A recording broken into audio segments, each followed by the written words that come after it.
বিভিন্ন ব্যবসায়ী সংগঠনে যারা নেতৃত্ব দিচ্ছেন বিভিন্ন কারণেই তারা দলীয় প্রাধান্য পাওয়াতে আজকে তারা প্রতিনিধিত্ব করতে পারছেন না।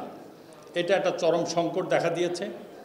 আর একটা সংকট, আমাদের বর্তমান যে ব্যবসা প্রতিষ্ঠান তিলে তিলে গড়া, যেটা সন্তানের চেয়েও কোনো অংশে কম না, তার উপরে আঘাত আসছে।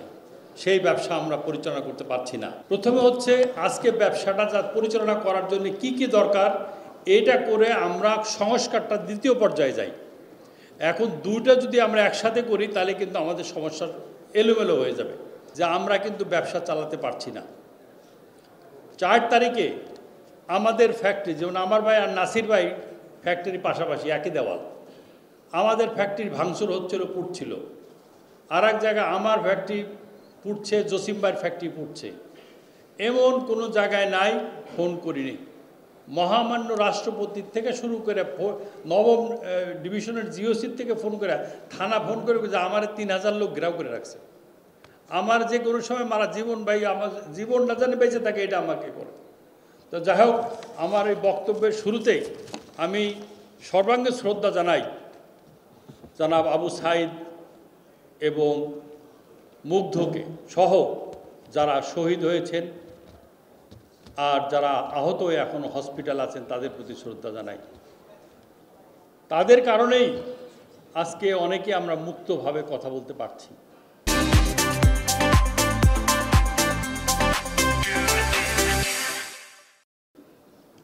যাই হোক, আমি যে জিনিসটা সবচেয়ে বেশি প্রাধান্য দিচ্ছি, আমরা যারা বিদেশের সাথে রপ্তানি করি সেসব দেশ খুব আতঙ্কিত, তারা তাদের পণ্য ঠিক মতো পাবো কিনা। কারণ 2 বার কারফিউ হয়ে গেছে, ভাঙচুর হয়েছে, অগ্নিসংযোগ হয়েছে, তারা কিন্তু আতঙ্কিত। এবং বিদেশি অনেক গণমাধ্যম আমাদের এটা বিরাট করে ফলো করছে, যাতে বাংলাদেশে কালকেও আমার জুম মিটিং আছে, আজকেও এখান থেকে জুম মিটিং করব। আমরা নিশ্চিত করছি যে দেখেন, সেনাবাহিনী নিরাপত্তার সমস্ত দায়িত্ব নিয়েছে, আমাদের পুলিশ বাহিনী ধীরে ধীরে তারা দায়িত্ব গ্রহণ করছে, সহসাই সমাধান হয়ে যাবে। When is your election coming? আমি বলছি দেখো, এইটা ইলেকশনটা এখনও তো বলা যায় না, এটা পলিটিক্যাল ব্যাপার। তবে তোমার কেয়ারটেকার গভর্নমেন্ট আমার মাল যাওয়া আসা নিশ্চিত করবে, তোমার পণ্য তুমি ঠিক মতো পাবা। এইটা কিন্তু এখনও তারা বিশ্বাস করতে পারছে না। আমি সভাপতি সহ, মিন্টু ভাই সহ নেতৃবৃন্দ অনুরোধ করব, অনতিবিলম্বে আপনারা আমাদের অন্তর্বর্তীকালীন সরকারের প্রধান জনাব ইউনূসের সাথে, আপনারা ডক্টর ইউনূস স্যারের সাথে দেখা করেন। তার কাছ থেকে একটা মেসেজ যাওয়া দরকার ন্যাশনালি এবং ইন্টারন্যাশনালি, যে আমরা দেশ সুষ্ঠু আছে, আইন শৃঙ্খলা ফিরে আসছে এবং আপনাদের বিদেশের সাথে আমাদের সম্পর্ক ভালো আছে, আমাদের পণ্য রপ্তানিতে অসুবিধা হবে না।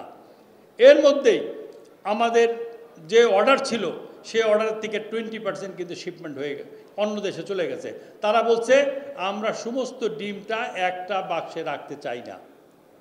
এটা কিন্তু আমরা ক্ষতিগ্রস্ত, রপ্তানি কিন্তু সাংঘাতিকভাবে ক্ষতিগ্রস্ত হবে। যারা এখানে আপনাদের সাংবাদিক বন্ধুরা আছে, আপনারা আছেন, আপনাদের সকলের অবগতির জন্যে আমি একটা জিনিস তুলে ধরছি।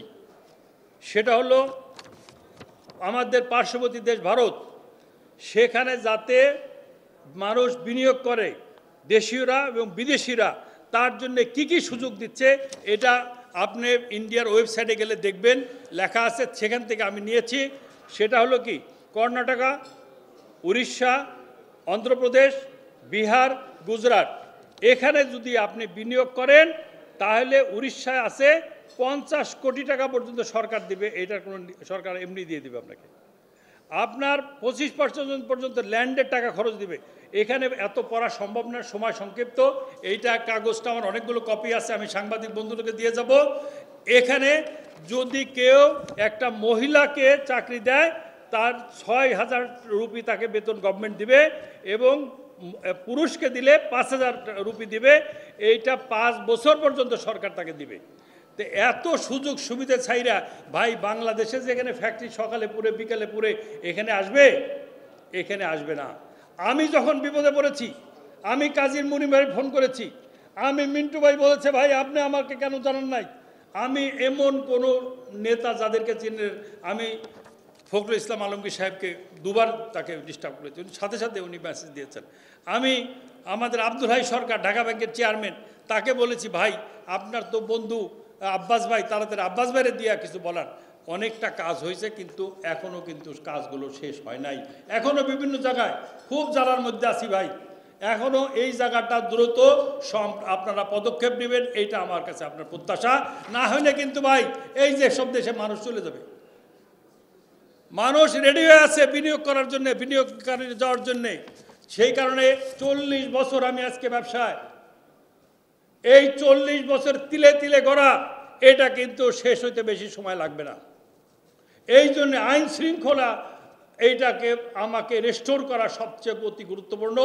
আপনারা জরুরি ভিত্তিতে আমি মনে করব প্রধান উপদেষ্টার কাছে গিয়া এই ব্যাপারটা তুলে ধরেন, এক। আর 2 নম্বর হচ্ছে, অনেকে বলেছেন যে সমস্যাগুলো, আমি মাহবুব ভাই সহ, এখানে মিন্টু ভাই সহ, আমরা যেদিন সাংবাদিকরা থাকবে না, আমরা যেসব অ্যাসোসিয়েশন চেম্বারের সমস্যাগুলো আছে আমরা বৈষয়গুলো সমাধান করে দেব।